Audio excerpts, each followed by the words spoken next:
নমস্কার বন্ধুরা, আমার চ্যানেলে আপনাদের স্বাগত জানাই। আজকে আমি আপনাদের বানিয়ে দেখাবো চিংড়ি মাছের মালাইকারি। তার জন্য আমি বড় সাইজের চিংড়ি মাছ নিয়েছিলাম, গলদা চিংড়ি। এবার চিংড়ি মাছের পাগুলোকে আর ডানাগুলোকে আমি কেটে নিচ্ছি একটা কাঁচি দিয়ে। এবার মাথা থেকে নোংরাটাকে বার করে নিলাম। এরকম করে আমি সবগুলোকে কেটে নেব।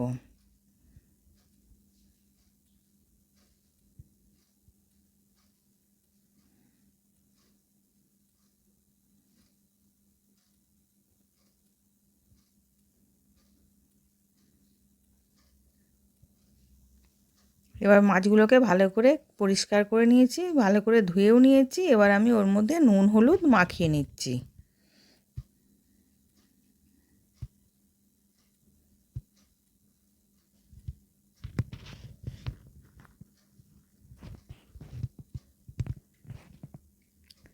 এবার নুন হলুদ মাখিয়ে রেখে দিয়েছি। এবার নারকেল কুড়েছিলাম একটা মালা, এবার ওইটাকে আমি মিক্সিতে দিয়ে পেস্ট করে নেব।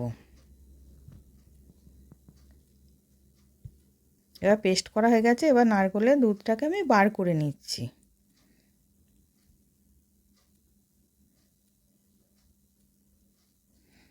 এবার আমি একটা মশলা পেস্ট করব। পেঁয়াজ দিলাম, পেঁয়াজটাকে এবার পেস্ট করে রেখে দিলাম। দিয়ে এবার আরেকটা আমি মশলা পেস্ট করব, সর্ষে আর কাজু বাদাম, ওটাকেও পেস্ট করে রেখে দিয়েছি। এবার আমি চিংড়ি মাছটাকে ভেজে নিচ্ছি। খুব বেশি ভাজবো না, হালকা করে ভেজে নেব। এবার কড়াতে তেল গরম করতে দিয়েছিলাম, তেলটা গরম হয়ে গেছে। এবার আমি চিংড়ি মাছটা দিয়ে দিলাম, দিয়ে এবার উল্টে পাল্টে আমি ভেজে নিয়েছি। এবার ওই তেলের মধ্যেই ছোটো এলাচ আর দারচিনি ফোড়ন দিলাম। দেওয়ার পর পেঁয়াজটাকে দিয়ে দিলাম, যেই পেঁয়াজটাকে আমি পেস্ট করে রেখেছিলাম ওই পেঁয়াজটাকে দিয়ে দিলাম, দিয়ে ভালো করে ভেজে নেব।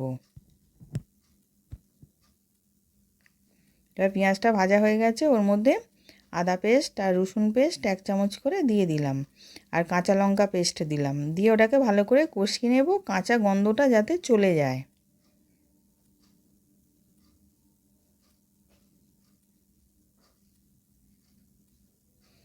এবার ওটা কষানো হয়ে গেছে। এবার আমি ওর মধ্যে হলুদ গুঁড়ো দিলাম, কাশ্মীরি লঙ্কা গুঁড়ো দিলাম, আর স্বাদ অনুযায়ী নুন দিলাম, আর সর্ষে আর কাজু বাদাম পেস্ট করে রেখেছিলাম ওটাকেও দিয়ে দিলাম।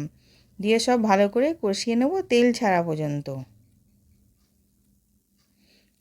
এবার তেল ছেড়ে গেছে, আর ওতে টেস্টের জন্য আমি অল্প একটুখানি চিনি দিলাম। এবার আমি নারকেলের দুধটাকে দিয়ে দিচ্ছি।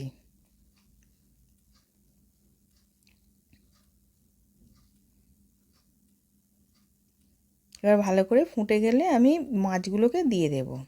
এবার ফুটে গেছে, এবার আমি চিংড়ি মাছগুলোকে দিয়ে দিলাম।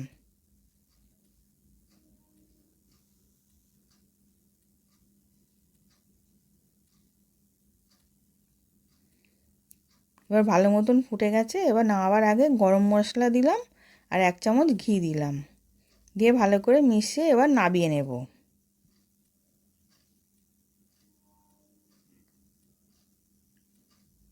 এবার হয়ে গেছে, নামিয়ে নিয়েছি। নতুন নতুন রেসিপি দেখতে লাইক দিয়ে ফলো করে রাখো। আশা করছি ভিডিওটা ভালো লেগেছে। আমি হাজির হব আর এক নতুন রেসিপির সাথে।